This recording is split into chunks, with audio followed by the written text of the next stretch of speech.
ఈ కొత్త సంవత్సరం ఒక తీర్మానం చేసుకోండి. నువ్వు వండే ప్రతి దానిలో ఒక పిడికెడు తీసి ప్రక్కన పెట్టు, ఒక డబ్బాలో వేయి, సండే పట్టుకునిరా.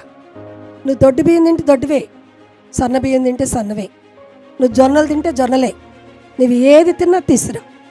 అప్పుడు నీ గృహంలో దేవుడు సమృద్ధినిస్తాడు. హల్లెలూయా. అంతేకాని చినిగిపోయిన కాయిన్స్, నోట్లు, పనికిరాని కాయిన్స్ వేసి నేను కూడా కానుకేసానని నువ్వు తృప్తి పడుతున్నావేమో, కానీ కానుకను దేవుడు అంగీకరించటం లేదు. దేవుడు క్లియర్గా చెప్తున్నాడు, దానిని నేను అంగీకరించను. మీ బైబిల్లో ఉందా అండి ఆ మాట?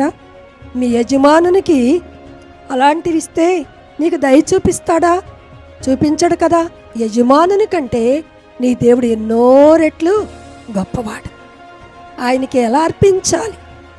నీకున్న దానిలో శ్రేష్టమైనది దేవునికి ఇవ్వటం నేర్చుకో. నిన్ను శ్రేష్టమైన దీవెనతో, శ్రేష్టమైన ఫలములతో, శ్రేష్టమైన ఆశీర్వాదాలతో దేవుడు నింపుతాడు. హల్లెలూయా.